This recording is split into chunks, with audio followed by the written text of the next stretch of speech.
देखिए, मैं आज एक ऐसा तुम्हें सबूत भी बताता हूँ, आप जाना और जाके देखना गूगल पे। मोदी जी ने उसकी पत्नी का हाथ ऐसे पकड़ के, अंबानी की पत्नी का हाथ ऐसे पकड़ के कसम खाई है कि तुम जो जो कहोगे मैं तुम्हारा वो गुलाम हूँ कि वैसे ही वैसे करता जाऊंगा। मैं नाली पाड़ी साफ करने का भी ठेका ना दे कुछ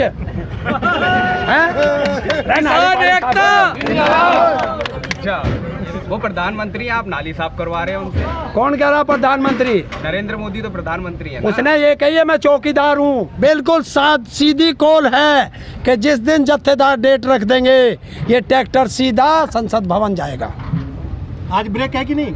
ब्रेक हमारे ट्रैक्टरों में होते ही नहीं, किसानों के में बिना ब्रेक के चले। फिर एक बार चाबी लगी और इसने हुर्र करी, फिर ये रुकता नहीं है, मंजिल पे जाकर अपने आप रुक जा। कि बिना सेना में भर्ती हुए सेना की वर्दी कैसे पहन लेता है? बताओ कैसे पहनी है? सेना का अपमान है। और आज सच्चाई बता रहा हूँ, इन प्राइवेट वालों का भी तेल निकलेगा। अगली सरकार बदलेगी, सबके घेट में टंडा देकर फिर सरकारी करवाएंगे। 70 साल में क्या किया भाई? मैं तो एक ही चीज कहता हूँ, मत बताना। ये ढूंढ रहा नहीं तो उसे भी बेच देगा। नोटिस गया है? कितने किसान को नोटिस गया है? ठोकर पे रखते हैं ऐसे नोटिसों को, फाड़ के फेंक देंगे सब।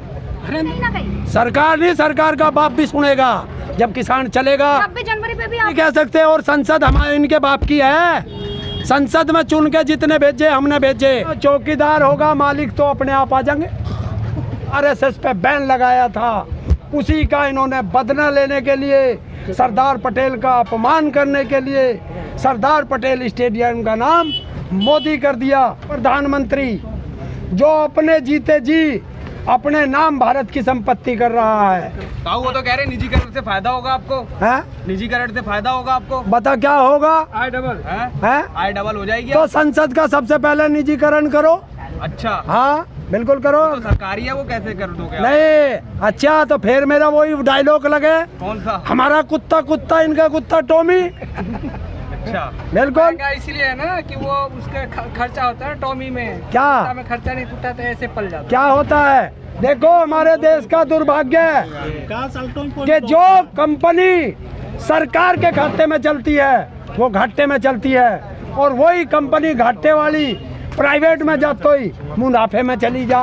इसका मतलब सरकार जानबूझ के घाटा करती है कंपनी के अंदर। हरेंद्र जी, पिछले दिनों मोदी जी का मंदिर बनाया गया था मेरठ में। इस बार जो गुजरात में उनके नाम पे स्टेडियम लागू कर दिया गया है, नाम दे दिया स्टेडियम का। देश का पहला सबसे नालायक प्रधानमंत्री जो अपने जीते जी अपने नाम भारत की संपत्ति कर रहा है। बताइए ऐसा है? ये वो चीज नहीं है। ये देश के सबसे बड़े राजनेता, स्वतंत्रता सेनानी सरदार पटेल का अपमान है। क्यों? क्योंकि सरदार पटेल जी ने इस आरएसएस पे बैन लगाया था, उसी का इन्होंने बदला लेने के लिए, सरदार पटेल का अपमान करने के लिए सरदार पटेल स्टेडियम का नाम मोदी कर दिया। क्यों करा? कि इस मोदी के कारनामे ऐसे हैं कि इसके गद्दी से उतरने के बाद कोई अपनी पार्क का नाम भी नरेंद्र मोदी नहीं रखेगा। इसलिए ये जानता है कि जीते जी भारत की संपत्ति पर अपना नाम लिख के जाए। क्या हरेंद्र जी, जो इसमें 2 नाम और जोड़े गए हैं, अडानी और अंबानी एंड करके हैं स्टेडियम में, क्या उनको भी इसमें कुछ फायदा दिया गया है? भाई जहाँ चौकीदार होगा मालिक तो अपने आप आ जाएंगे। देखिए, मैं आज एक ऐसा तुम्हें सबूत भी बताता हूँ, आप जाना और जाके देखना गूगल पे। मोदी जी ने उसकी पत्नी का हाथ ऐसे पकड़ के, अंबानी की पत्नी का हाथ ऐसे पकड़ के कसम खाई है कि तुम जो जो कहोगे मैं तुम्हारा वो गुलाम हूँ कि वैसे ही वैसे करता जाऊंगा, और सारी संपत्ति उन्हें कमेंट कर सकते हैं। ये तो उनकी पर्सनल बात है, आप उस पर कमेंट करने की हाथ पकड़े थे। तो पर्सनल अगर उसकी बात है तो पर्सनल सार्वजनिक फोटो कहाँ से आ गया? ऐसा तो आर भारत में कल की रिपोर्ट में ये भी दिखाया गया कि जो राकेश टिकैत जी ने कहा संसद में कूच करेंगे, वो भड़काऊ बयान है। किसान तो ऐसा कभी कह ही नहीं सकते। क्यों नहीं कह सकते? और संसद हमारे इनके बाप की है। संसद में चुन के जितने भेजे हमने भेजे। वे हमारे नौकर हैं। आपको लगता है 26 जनवरी को जो हुआ वो तब भी सरकार ने नहीं सुना, अब आप संसद पे जाएंगे तो सरकार सुनेगी कहीं ना कहीं? सरकार नहीं, सरकार का बाप भी सुनेगा जब किसान चलेगा। 26 जनवरी पे भी आपने यही कहा था, अब आप फिर यही कह रहे हैं। हम तो हर बार जाएंगे, दिल्ली इनके बाप की नहीं है, दिल्ली हमारी। 3 महीने में कुछ फायदा हुआ नहीं है अब तक। आप तो क्या हो गया, ना हुआ जाने दे, आगे करेंगे। हमारा बिगड़ा भी क्या भाई, हमारा बिगड़ा भी क्या 3 महीने में? बता क्या खराब कर दिया हमने? 200 किसान की शहादत हुई है, कितने किसान जेल में बंद है? देखिए, जब देश की आजादी की लड़ाई चल रही थी, हमारे भारत के लाखों देशभक्तों ने कुर्बानी दी थी। कितने किसान को नोटिस गया है? ठोकर पे रखते हैं ऐसे नोटिसों को, फाड़ के फेंक देंगे सब। हरेंद्र जी, जैसे नाम डाला गया है नरेंद्र मोदी स्टेडियम करके, तो लोगों ने हिटलर को इस बीच में ले आए हैं, हिटलर से तुलना कर रहे हैं मोदी जी। सही कर रहे हैं कि हिटलर ने भी अपने नाम से ऐसे किया था, और अब दूसरा हिटलर आ गया है जो किसानों को बर्बाद करने पे लगा है और भारत की संपत्ति बेच रहा है। जो थी वो बेच दी, कुछ बची है अपने नाम करता जा रहा है। और अब तो डर लगता है जब ये टीवी पे बैठ के कहता है कि बताओ पिछली सरकारों ने 70 साल में क्या किया। भाई मैं तो एक ही चीज कहता हूँ, मत बताना, मत बताना। ये ढूंढ रहा, नहीं तो उसे भी बेच देगा। अच्छा ताऊ, आप यहाँ बैठे, उन्होंने तो 4 सेक्टर और प्राइवेट कर दिए, शिक्षा, स्वास्थ्य और 2 चीजें और प्राइवेट कर दी। करने दो, जितना जितना प्राइवेट कर रहा, इन प्राइवेट वालों का भी तेल निकलेगा। अगली सरकार बदलेगी, सबके घेट में टंडा देकर फिर सरकारी करवाएंगे। कैसे करवाओ? गुजरात चुनाव जीत गए वो। कौन सा चुनाव जीत गया? गुजरात में। अरे ना, एक बात तो बताओ, हाँ। इन्हें नाली पाड़ी साफ करने का भी ठेका ना दो कुछ?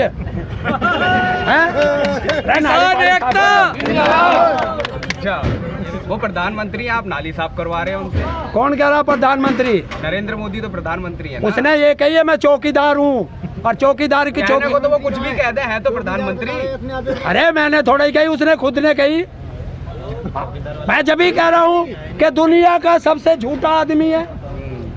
अब वो चौकीदार है। 56 इंच का सीना भी है। तू गया था नापने? बता रहे थे। बताने से क्या हो?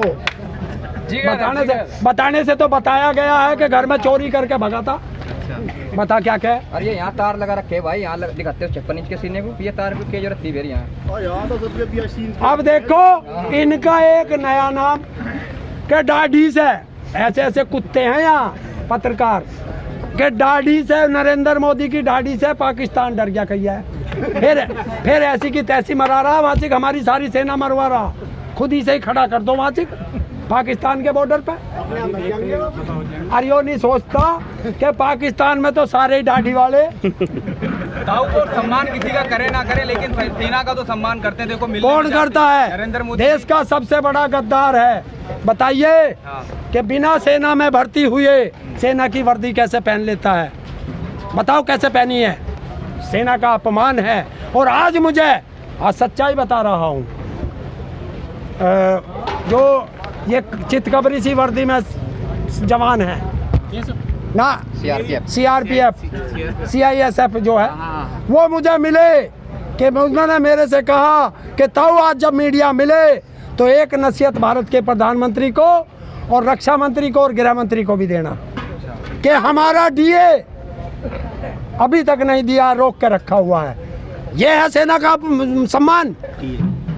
जो DA बोला उन्होंने, हाँ, महंगाई भत्ता, फिर हिंदी में बताया महंगाई भत्ता। तो अगर ऐसे रोकोगे किसका? जवानों का। और कहते हो जवानों का सम्मान करता है। बताओ भारत के अंदर किसी भी विधायक की, सांसद की, मंत्री की और खुद इस प्रधानमंत्री की एक दिन की भी तनख्वाह बकाया है क्या? या कोई भत्ता बकाया है? एडवांस ले लेके खा जाए। और जो सेना का जवान देश के अंदर भी रक्षा कर रहा है, देश के बॉर्डर पे भी रक्षा कर रहा है, उनके अलाउंस भी खा गया।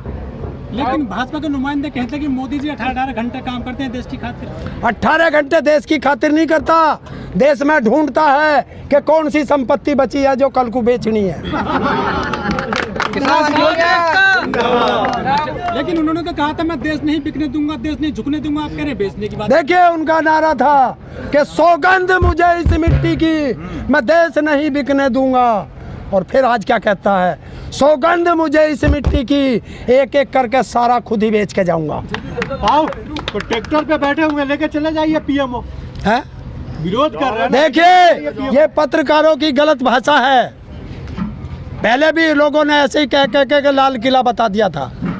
पीएमओ मत बताओ, बिल्कुल सीधी कॉल है कि जिस दिन जत्थेदार डेट रख देंगे ये ट्रैक्टर सीधा संसद भवन जाएगा। आज ब्रेक है कि नहीं? ब्रेक हमारे ट्रैक्टरों में होते ही नहीं, किसानों के में बिना ब्रेक के चले। फिर एक बार चाबी लगी और इसने हुर्र करी, फिर ये रुकता नहीं है, मंजिल पे जाकर अपने आप रुक जा।